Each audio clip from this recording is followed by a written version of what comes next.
अच्छा जी। Government intervention market में government जो करती है, और इस वजह से करती है कि जनाब उसको हम ये कहते हैं कि वहाँ पर जो है एक फिनोमेना एग्जिस्ट करता है जिसको हम इकोनॉमिक्स टर्म के अंदर मार्केट फेलियर कहते हैं।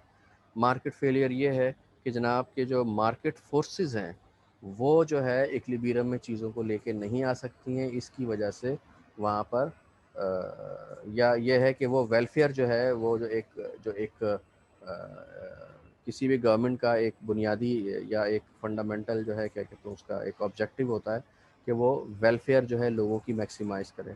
तो अगर वो वेलफेयर मैक्सिमाइज़ नहीं हो रही है, और इस वेलफेयर के अंदर ज़ाहिर बात है welfare of the consumer as well as the welfare of the producers या सप्लायर जो है उन दोनों की जो है हम तो इसमें कर रहे होते हैं एक परेटो ऑप्टिमैलिटी। अगर आप लोगों ने इससे पहले कुछ माइक्रो इकोनॉमिक्स वगैरह पढ़ी है तो उसमें आप लोगों को ने शायद ये आया होगा उसके अंदर कि जनाब के ये उसमें ऐसा होता है कि जनाब के दोनों का जो ये जो वेलफेयर है वो दोनों का एक ऐसे पॉइंट के ऊपर मैक्सिमाइज हो रहा होता है।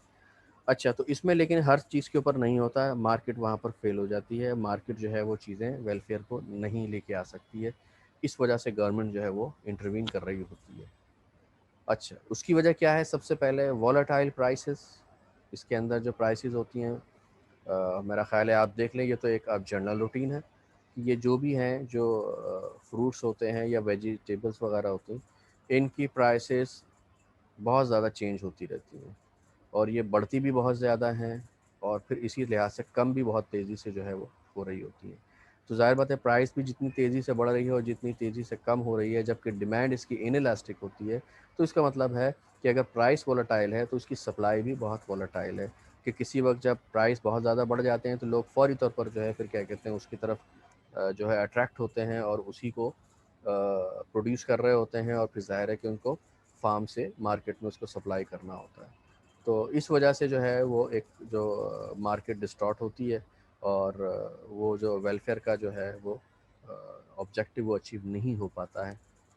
इस वजह से गवर्नमेंट को इंटरवीन करना पड़ता है। अच्छा, दूसरी उसके अलावा ये है कि जो फार्मर्स की इनकम है वो अमूमन लो होती है और बड़ी वोलेटाइल होती है। ज़ाहिर है कि जब सप्लाई वोलेटाइल है, बहुत ज़्यादा जो है क्या कहते हैं चेंज होती है, ऊपर नीचे बहुत ज़्यादा होती है, उसकी इनकम भी ऊपर नीचे बहुत ज़्यादा हो, कभी बहुत ज़्यादा आमदनी, कोई बहुत ज़्यादा नुकसान। तो इस वजह से तो फिर ये है कि वो अमूमन क्या होता है कि इसकी वजह से वो लो एंड के ऊपर ही रहता है, he is and up with low income, कि एक तरफ बहुत ज़्यादा नुकसान हो गया, फिर जब बहुत ज़्यादा फ़ायदा हुआ तो वो तकरीबन एक तरह से ज़ीरो हो गया उसका, अगर हम देख रहे होते हैं तो। अच्छा, फिर कुछ एक चीज़ होती है जिसको हम कहते हैं कि जो गवर्नमेंट मार्केट फेलियर जो है वहाँ पर है कि कुछ नेगेटिव एक्सटर्नैलिटीज़ होती हैं, जिसको आम आम लफ्ज़ों में कह सकते हैं कि जनाब उसके कुछ जो साइड इफ़ेक्ट्स होते हैं बहुत सारी चीज़ों के। फॉर एग्ज़ाम्पल जैसे ये हो रहा होता है कि अगर आप इंडस्ट्री लगा रहे हैं तो इसका एक साइड इफ़ेक्ट क्या है कि जनाब इसकी वजह से प्रोडक्शन बढ़ रही है, लोगों की इनकम बढ़ रही है, लोगों को रोज़गार मिल रहा है, ठीक है ना? और लोगों के जो है फाइनेंशियल पोजीशन या इकोनॉमिक पोजीशन जो है वो बेहतर हो रही है। लेकिन क्या है कि इसकी वजह से एनवायरनमेंट जो है वो आपका पॉल्यूट हो रहा है। उस एनवायरनमेंट के पॉल्यूट होने की वजह से आप बीमार ज़्यादा पड़ रहे हैं। बीमार होने की वजह से गवर्नमेंट का जो हेल्थ एक्सपेंडिचर है वो बढ़ता चला जा रहा है। और प्लस ये है कि जनाब जो लोग हैं उनके काम करने की जो क्या कहते हैं एफिशिएंसी का जो लेवल है वो इफ़ेक्ट हो रहा है। लोग बीमार ज़्यादा हो रहे हैं तो इसकी वजह से उनका प्रोडक्टिविटी का लेवल जो है वो भी इफ़ेक्ट हो रहा होता है। तो ये उसकी एक नेगेटिव एक्सटर्नैलिटीज़ हैं। फिर ये है कि वो वेदर का चेंज होना, ये सब कुछ होना, इस तरह की चीज़ें सारी होती हैं। तो एक ज़ाहिर है कि एनवायरमेंटल कॉस्ट है। अच्छा, फिर दूसरा ये है कि इंटेंसिव फार्मिंग का एक दूसरा भी एक होता है कि अगर आप ज़्यादा से ज़्यादा ज़मीन को जो है वो इसमें काश्त में लेके आना चाह रहे हैं तो अमूमन क्या होता है कि ज़्यादातर ऐसा होता है कि जो जंगल होते हैं वो काट दिए जाते हैं, उनको बिल्कुल दरख्तों को उखाड़ दिया जाता है और वहाँ पर फार्मिंग जो है वो की जा रही होती है। तो फिर वो जो एक बैलेंस एक जो मौजूद है इसमें आपके एनवायरनमेंट पे, वो बैलेंस ज़ाहिर है कि मुतासिर होता है। और इस दुनिया में हम जो लोग ज़िंदा हैं, जो सांस लेने के लिए ऑक्सीजन ज़ाहिर है कि सबसे ज़्यादा एक ज़रूरी चीज़ है, बगैर ऑक्सीजन के तो कोई ज़िंदा नहीं रह सकता। तो ऑक्सीजन सप्लाई कहाँ से हो रही है इस पूरे यूनिवर्स में? ये इन्हीं दरख्तों से हो रही है, इन्हीं फॉरेस्ट हो गए और इन्हीं जंगलात हैं, इन्हीं से ही जो है क्या कहते हैं ये आपको एक सप्लाई हो रही है ऑक्सीजन। तो अब ये है कि ये ऑक्सीजन फैक्ट्रीज़ जो हैं एक तरह से आप उसको कम करते चले जा रहे हैं। और इस पूरी दुनिया के अंदर मतलब आप देख लें कि दुनिया में सबसे ज़्यादा जंगल जो हैं वो साउथ अमेरिका में अमेज़न के जंगल कहलाते हैं, और ये दुनिया भर का तकरीबन एक तरह से 40 से 45% जो है ऑक्सीजन सिर्फ वहाँ से पूरी दुनिया में ज़ाहिर बात है कि चल रही होती है। तो ये इस तरह से है, तो इस एक्सटर्नैलिटीज़ हम कह सकते हैं कि ये है उसके ऊपर। अच्छा, अगर कुछ नेगेटिव एक्सटर्नैलिटीज़ होती हैं तो ज़ाहिर ज़रूरत है साथ साथ एक पॉजिटिव एक्सटर्नैलिटीज़ भी होती हैं कि एग्रीकल्चर जो है, अगर आप एग्रीकल्चर पे तवज्जो नहीं देंगे, वहाँ के लोगों को रोज़गार नहीं मिलेगा, रूरल लाइफ जब बेहतर नहीं होगी, जब रूरल लाइफ बेहतर नहीं होगी तो फिर ये माइग्रेट करके कहाँ आएंगे, ये लोग शहरों की तरफ आएंगे। अर्बनाइजेशन जो है वो एक अनप्लैंड अर्बनाइजेशन जो है बहुत ज़्यादा होती चली जाएगी। इस प्लैंड अर्बनाइजेशन की वजह से दूसरे जो है क्या कहते हैं चीज़ें मुतासिर होना शुरू हो जाएंगी। इसलिए कि अगर वहाँ के हालात अच्छे नहीं होंगे, लोग वहाँ से छोड़ के आ जाएंगे, तो इसका मतलब ये है, एक तो पहले ही वहाँ पर जो है आप एग्रीकल्चर पे हमारी तवज्जो नहीं थी, अब लोग गांव छोड़ के आ जाएंगे।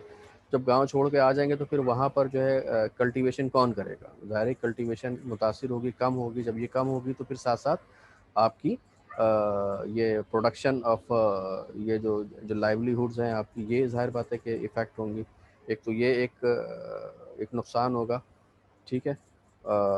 तो इसी वजह से किया ये जाता है कि नहीं जनाब के लोग अपने इलाक़ों में रहें और वहाँ से जो है ना माइग्रेट करके दूसरी जगहों पर ना जा सकें। तो एग्रीकल्चर जो है की component of the rural life जो है वो यही है कि जो रूरल एरियाज़ में रहते हैं उनके लिए एग्रीकल्चर ही जो है क्या कहते हैं एक जो एक्टिविटी है वही सिर्फ रह जाती है। वहाँ इंडस्ट्री तो ज़ाहिर है कि नहीं लग सकती है, क्योंकि उसकी अपनी कुछ रिक्वायरमेंट्स होती हैं।